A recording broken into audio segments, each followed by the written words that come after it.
नमस्कार, SS study channel में आप सभी का एक बार फिर से स्वागत है। संधि की मास्टर क्लास के बाद आज हम एमसीक्यू क्वेश्चन करने वाले हैं।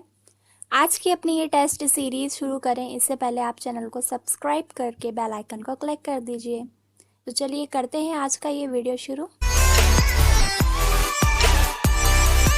प्रश्न पहला, दो वर्णों के मेल से होने वाले विकार को कहते हैं। देखिए, सबसे पहले हमने पढ़ा था कि जब वर्णों का मेल होता है तो उसे क्या कहा जाता है। ऑप्शन है इसमें ए संधि, बी समास, सी उपसर्ग, डी प्रत्यय। आपका समय शुरू होता है अब।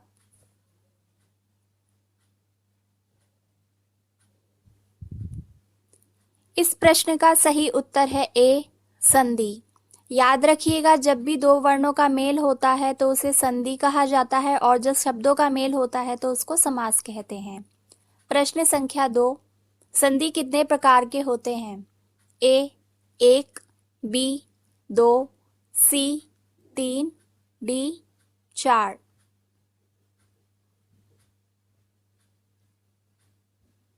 इसका सही उत्तर है सी 3। कैसे? स्वर संधि, व्यंजन संधि और तीसरा विसर्ग संधि। प्रश्न संख्या 3, दयानंद में प्रयुक्त संधि का नाम है।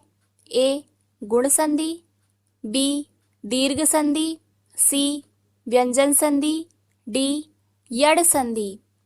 बहुत ही इजी क्वेश्चन। समय शुरू होता है अब।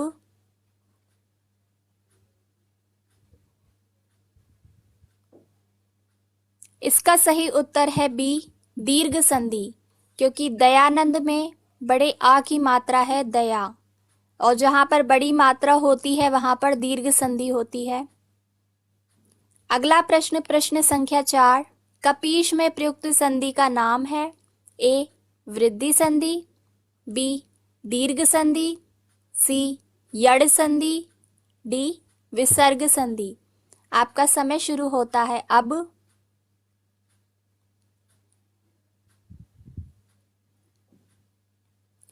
इसका भी सही उत्तर है बी दीर्घ संधि, क्योंकि यहाँ पर बड़ी ई की मात्रा है इसलिए। अगला प्रश्न, प्रश्न संख्या 5, सदैव में प्रयुक्त संधि का नाम है। व्यंजन संधि, स्वर संधि, विसर्ग संधि, डी इनमें से कोई नहीं। समय शुरू हो चुका है।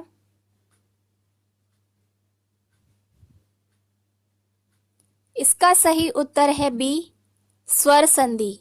ठीक है, स्वर का कौन सा प्रकार है? ये दूसरा प्रकार है वृद्धि संधि। ये हम पढ़ चुके हैं, जिसमें दो मात्रा होती है ऊपर एक की, वो वृद्धि संधि कहलाती है। ठीक है, अगला प्रश्न, प्रश्न संख्या 6, इनमें से स्वर संधि का उदाहरण है। संयोग, मनोहर, नमस्कार या फिर पवन।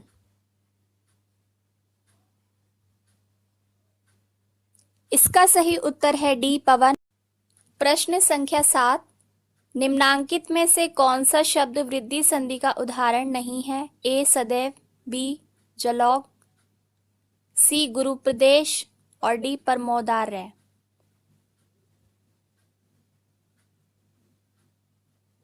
इसका सही उत्तर है सी गुरुपदेश। ये किसका उदाहरण नहीं है? वृद्धि संधि का उदाहरण नहीं है। 8वां प्रश्न, निम्न में से दीर्घ संधि युक्त पद कौन सा है, यानी कि किसमें दीर्घ संधि है। महर्षि, देवेंद्र, सूर्योदय और दैत्यारी।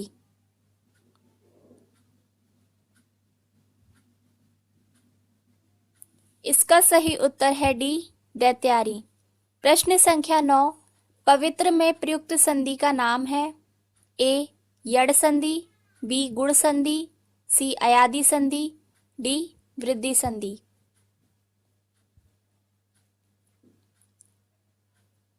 इसका सही उत्तर है सी अयादि संधि, क्योंकि इसमें अव आ गया। ये मैंने आपको ट्रिक बताई थी, जिसमें अव आए ये सब आए, वो कौन सी संधि होगी? अयादि संधि। प्रश्न संख्या 10, इत्यादि का सही संधि विच्छेद है।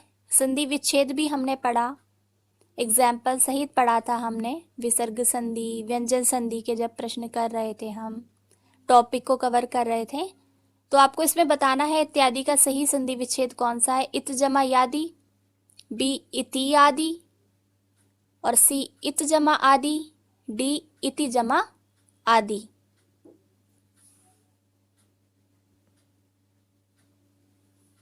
इसका सही उत्तर है डी इति जमा आदि।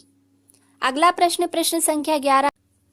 निरर्थक का सही संधि विच्छेद है निरअर्थक, बी निहीअर्थक, सी निहीअर्थक और डी निराअर्थक। इसमें थोड़ा थोड़ा परिवर्तन है, आप देख लीजिएगा और इसका आंसर बताइए।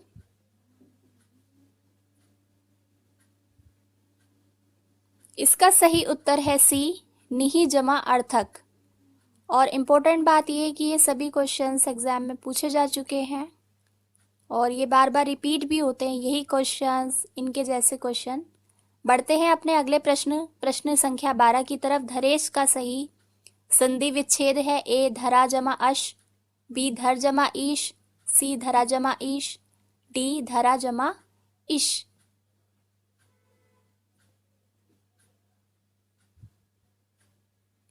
इसका सही उत्तर है सी धरा जमा ईश।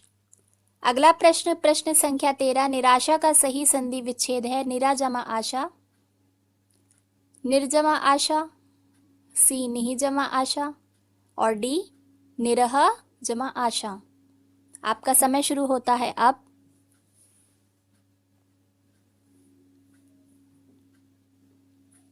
इसका सही उत्तर है सी निही जमा आशा। अगला प्रश्न, प्रश्न संख्या 14। महोष्ण का सही संधि विच्छेद है ए महु जमा उष्ण, बी महाजमा उष्ण, सी महो जमा उष्ण और डी महाजमा उष्ण।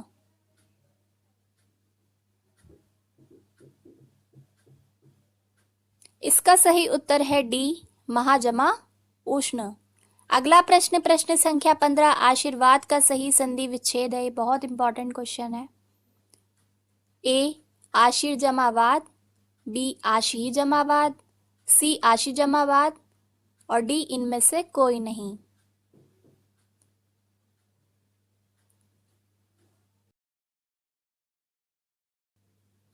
इसका सही उत्तर है बी आशी ही जमावाद, विसर्ग वाला सही होगा। अगला प्रश्न, प्रश्न संख्या 16। महेश का सही संधि विच्छेद है ए महो जमा ईश, बी महा जमा ईश, सी मही जमा ईश, डी मही जमा ईश। इसमें थोड़ा थोड़ा फर्क है, बताइए। समय शुरू हो चुका है।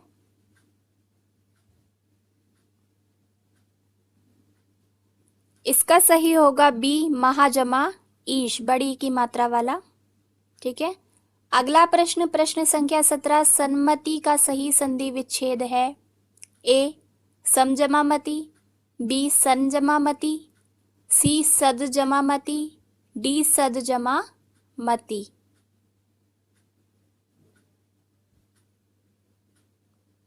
इसका सही उत्तर है डी सतजमामति। जब सत और मति में संधि होती है, ता और मा मिलते हैं, तो वहां पर उसकी जगह क्या परिवर्तन होता है, ना हो जाता है। अगला प्रश्न, प्रश्न संख्या 18। अन्वय का सही संधि विच्छेद है ए अनुअय, बी अनुआय, सी अनुए, डी अनुआय।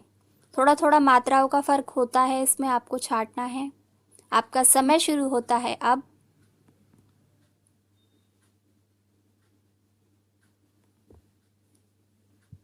इसका सही उत्तर है ए अनुए।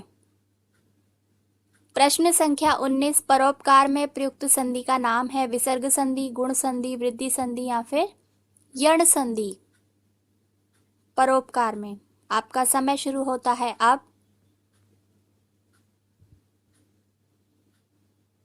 इसका सही उत्तर है बी परोपकार का गुण संधि।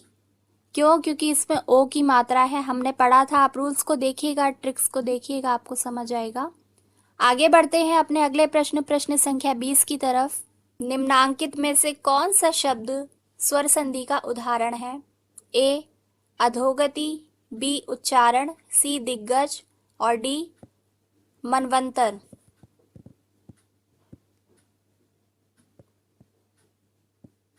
इसका सही उत्तर है बी, मनवंतर। क्यों? क्योंकि यहाँ पर यड़ संधि है, स्वर संधि का एक प्रकार है यड़ संधि। यड़ संधि किसे कहते हैं? जहाँ पर कोई अधूरा अक्षर पाया जाता है बीच में, उसको कहा जाता है यड़ संधि, यानी मनवंतर में यड़ संधि है। अगला प्रश्न, प्रश्न संख्या 21, निश्चल का सही संधि विच्छेद है ए, निहि जमा चल, बी, निश जमा चल, सी, निस जमा चल और डी, निहि जमा चल।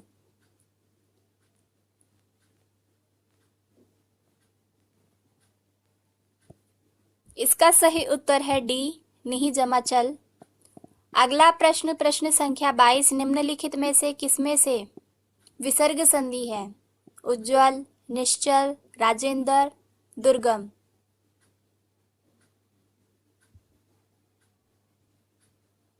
इस प्रश्न का सही उत्तर है बी, निश्चल। अगला प्रश्न, प्रश्न संख्या 23, सप्तर्षि का सही संधि विच्छेद है ए, सप्तऋषि, बी, सप्तऋषि, सी, सप्तऋषि और डी, इनमें से कोई नहीं।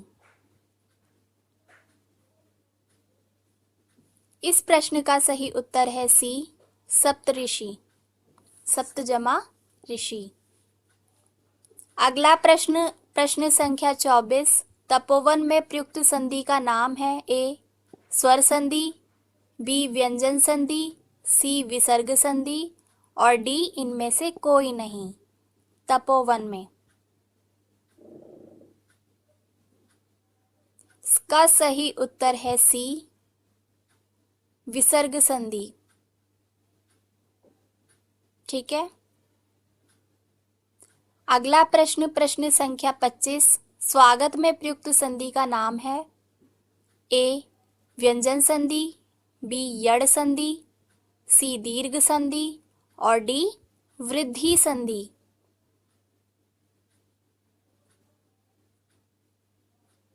हाँ जी, तो इस प्रश्न का उत्तर भी है बी, यड़ संधि। क्यों? क्योंकि जहाँ पर अधूरा अक्षर पाया जाता है वहाँ पर यड़ संधि होती है। तो वो कुछ ट्रिक्स है जो आपको याद रहेंगी तो आप इन प्रश्नों का हल आसानी से कर पाएंगे। अगर आपने वो वीडियो नहीं देखा है तो उसका लिंक मैंने इस वीडियो के डिस्क्रिप्शन में डाल दिया है, आप वीडियो देख सकते हैं। इस वीडियो में अंत तक बने रहने के लिए आप सभी का धन्यवाद। चैनल को सब्सक्राइब करके बेल आइकन को क्लिक कर दीजिए। और हाँ, आगे भी हम हिंदी के और इस टेस्ट सीरीज़ को कंटिन्यू करेंगे, तो आप हमारे साथ बने रहिएगा। धन्यवाद।